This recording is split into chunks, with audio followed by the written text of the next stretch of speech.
كما كتب على الذين من قبلكم لعلكم تتقون. عن أبي هريرة رضي الله عنه أن رسول الله صلى الله عليه وسلم إذا جاء رمضان وفتحت أبواب الجنة وغلقت أبواب النار وصفدت الشياطين رواه المسلم. وقال النبي صلى الله عليه وسلم خيركم من تعلم القرآن وعلمه رواه البخاري. শ্রদ্ধেয় ইসলাম দরদি ভাই ও বাবাজিরা আমার, প্রশংসা সেই মহান আল্লাহ রাব্বুল আলামিনের জন্য, যিনার অশেষ কৃপায় আজকে আমরা এই জুমার দিনে ছোট বড় সকলেই মসজিদে উপস্থিত হতে পেরেছি। তাই আমরা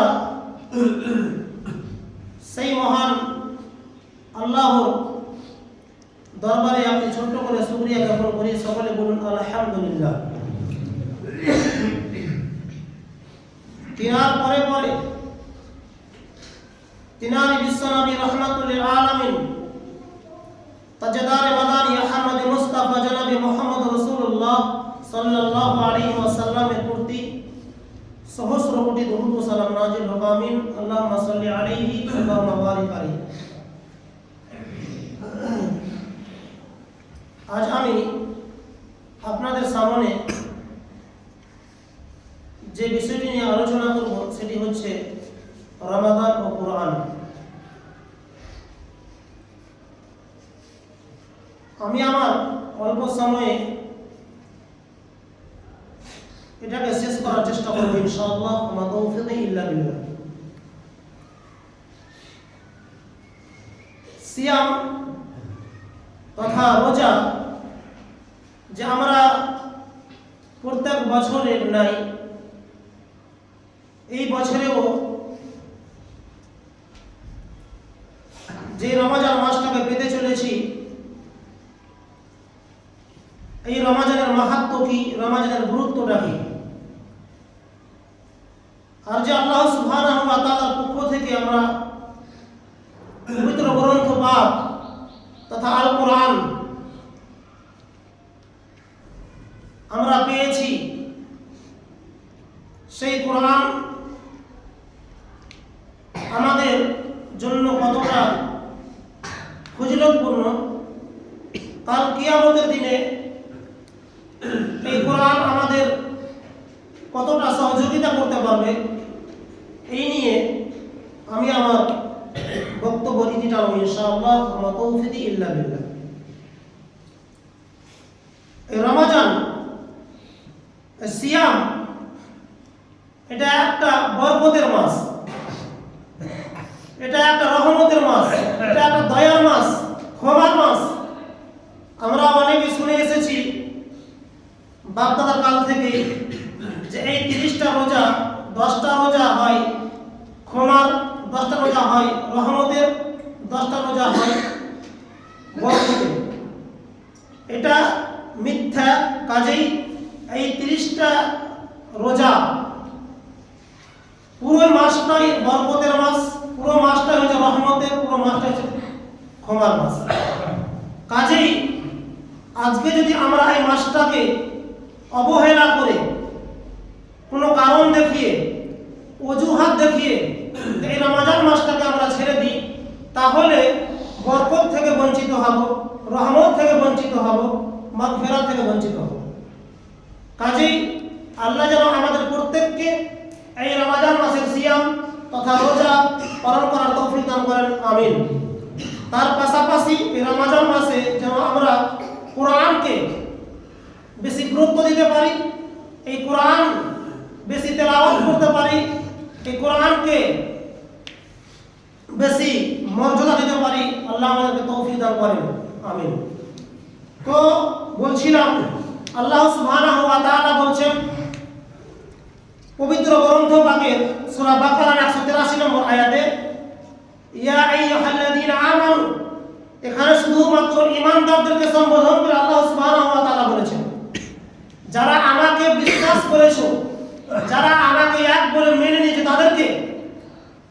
শুধু মুখে দাবি করলে হবে না, ওই লোকদেরকে আল্লাহ সম্বোধন করে বলেন যারা ঈমানদার, যারা পরহেজগার, যারা মুত্তাকি, যারা বিশ্বাস স্থাপনকারী, তাদেরকে আল্লাহ লক্ষ্য করে বলেছেন কুতিবা আলাইকুমুস সিয়াম, তোমাদের উপরে সিয়ামকে তথা রোজাকে ফরজ করা হয়েছে, কামা কুতিবা আলাল্লাযীনা মিন ক্বাবলিকুম, শুধুমাত্র তোমাদের জন্যই যে রোজাকে সিয়ামকে ফরজ করা হয়েছে তা নয়, তোমাদের পূর্বে যারা এসেছিল তাদের উপরেও এই সিয়ামকে তথা রোজাকে ফরজ করা হয়েছিল। এই রোজার মাধ্যমে কি লাভ করা যাবে, এই রোজা রাখলে কি হাসিল করা যাবে, লাআল্লাকুম তাত্তাকুন, এই রোজার বদৌলতে রোজা রাখলে মুত্তাকি হওয়া যাবে, পরহেজগার হওয়া যাবে, ঈমানদার হওয়া যাবে। যত আয়াতের বিবরণে বোঝা যায় যে তাহলে এই সিয়াম আল্লাহ সুবহানাহু ওয়া তাআলা ফরজ করেছেন। আমাদের ইসলামে পাঁচটা বুনিয়াদ, ইসলামের পাঁচটা খুঁটি, পাঁচটা স্তম্ভের মধ্যে পঞ্চম নম্বরে আছে এই সিয়াম তথা রোজা। প্রথম নম্বর কি? বুনিয়াদ ইসলাম আলা খামস, পাঁচটা স্তম্ভের মধ্যে হচ্ছে শাহাদাতু আল্লা ইলাহা ইল্লাল্লাহ ওয়া আন্না মুহাম্মাদুর রাসূলুল্লাহ, সাক্ষ্য দেওয়া যে একমাত্র শুধুমাত্র কেবলমাত্র আল্লাহ আমাদের প্রতিপালক, ওয়া আন্না মুহাম্মাদুর রাসূলুল্লাহ, এবং এও সাক্ষ্য দিতে হবে যে মুহাম্মদ সাল্লাল্লাহু আলাইহি ওয়াসাল্লাম হচ্ছে আল্লাহর বান্দা ও রাসূল। ওয়া ইকামিস সালাত, পাঁচ ওয়াক্ত সালাত আদায় করা, ওয়া ইতাইজ যাকাত, এবং যাকাত প্রদান করা, ওয়াল হজ, এবং হজ পালন করা। চতুর্থ নম্বর হজ, ওয়া সিয়াম রমাদান, পঞ্চম নম্বর হচ্ছে সিয়াম তথা রোজা। তাহলে আমাদের ইসলামের স্তম্ভ খুঁটির মধ্যে পঞ্চম নম্বর হচ্ছে সিয়াম রোজা। তো আমরা যেমন আমাদের উপরে আল্লাহ সুবহানাহু ওয়া তাআলা পাঁচ ওয়াক্ত নামাজকে, পাঁচ ওয়াক্ত সালাতকে ফরজ করেছেন, তেমনি ভাবে এই রমজান মাসে সিয়ামকে ফরজ করেছেন। আপনি যদি এই রমজান মাসটাকে পেয়েও এই সিয়ামকে ছেড়ে দেন অজুহাত দেখিয়ে, বাহানা দেখিয়ে, কোনো কারণ দেখিয়ে, তাহলে পারে কিন্তু কি আপনি বড় গুনাহগার হবেন, বড় গুনাহগার হবেন।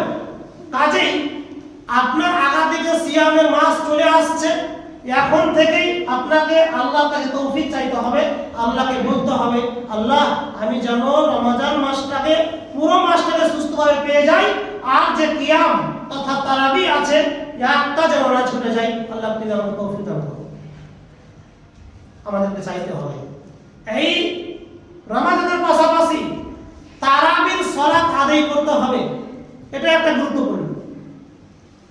যদি রমজান মাসের সিয়াম পালন করে রোজা রাখি আর তারাবি পড়লাম না, এমনিতে কাটিয়ে দিলাম বসে থেকে শুয়ে থেকে, তাহলে বিশাল করে একটা নেকি থেকে বঞ্চিত হয়ে গেলেন।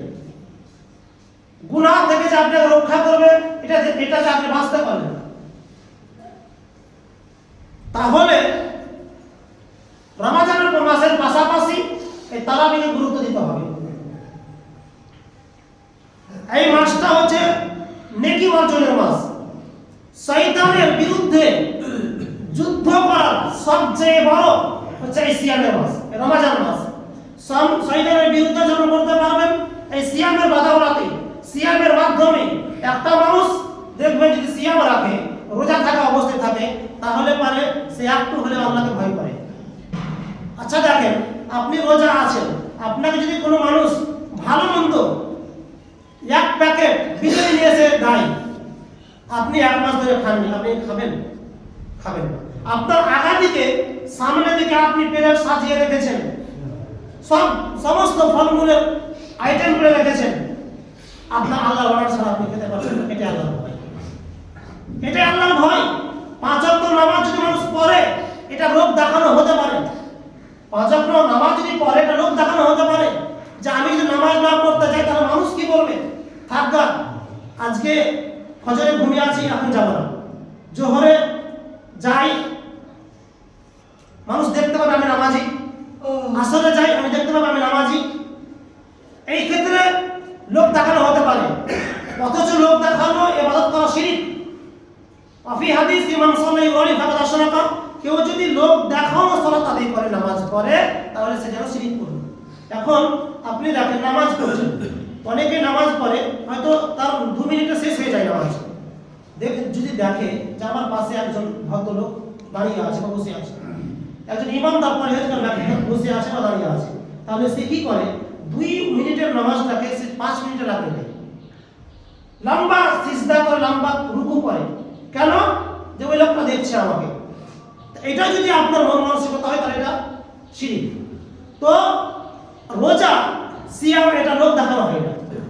আপনার পূর্বের নিয়ত কেমন ছিল সেটা আপনার ভিন্ন ব্যাপার, কিন্তু আপনার এই সিয়ামটা রাখা অবস্থায় আপনি কি লুকিয়ে দরজা লাগিয়ে কিছু খেয়ে নিতে পারবেন না? খেতে পারবেন। কোনো একটা নির্জন জায়গায় গিয়ে খাওয়ার ইচ্ছা আছে, মানুষ তো আমাকে দেখতে পাবে না, আপনি খেয়ে নেবেন। কিন্তু এই রোজা, এই সিয়াম লোক দেখানো হয় না। আপনার আল্লাহর উপরে বিশ্বাস আছে, আল্লাহর উপরে ভয় আছে যে না আমি সিয়াম আছি, রোজা আছি, এই অবস্থায় যদি আমি খেয়ে নিই তাহলে আল্লাহ আমাকে দেখছে, এই জন্য কি করছেন? খেতে পারছেন। তাহলে এই হচ্ছে সিয়ামের মাহাত্ম্য, এই সিয়ামের গুরুত্ব, যে সিয়াম রাখা অবস্থায় লোক দেখানো হয় না। নইলে আপনার সামনে দিকে প্লেট সাজা ভর্তি ফলমূল আছে, আপনি খেয়ে নিতে পারবেন, কিন্তু আল্লাহর অর্ডার না আসা অবধি আপনি খেতে পারছেন না। অথচ সিয়াম না, অথচ সালাত, নামাজ এটা লোক দেখানো হয়। এখন আপনার নিয়তের উপর নির্ভর করছে যে আপনার প্রথম নম্বর হাদিস সহিহ বুখারী, যে ইন্নামাল আমালু বিন্নিয়াত। আপনি যে কোনো কাজ করেন না কেন, যে কোনো আমল করেন না কেন, আপনার যদি নিয়ত ঠিক না থাকে তাহলে ওই আমল করে, ইবাদত করে 1 পয়সা উপকার হবে না। আপনি 2 দিন পর রোজা রাখবেন, কালকে রাত্রে তারাবি আছে, আপনি এখন যদি মনে করেন যে দেখা যাক যদি শরীর সুস্থ থাকে তাহলে করবো, কালকে সময় রোজা মানে পেশারের সময় হয়ে গেল, শুয়ে আছেন বা বসে আছেন, থাকা এখন যাব না, বা দেখি চলেই যাই, বন্ধু বান্ধবের পাশে আছি, বন্ধু যদি ডাকছে আমাকে যেতে হবে, চলে যাই, এরকম যদি আপনার নিয়ত থাকে, মন মানসিকতা 1 পয়সা না দেখি হবে না, 1 পয়সা উপকার হবে না। কাজেই আপনাকে রোজা রাখবেন, সিয়ামের মাসটা, রমজান মাসটা রোজা অবস্থায় কাটাবেন, আগে থেকেই নিয়ত করে নিতে হবে যে আমি এই যা হোক না কেন আমি রোজা রাখবো, রোজা ছাড়বো। তবে আপনাকে যে আল্লাহ ছাড়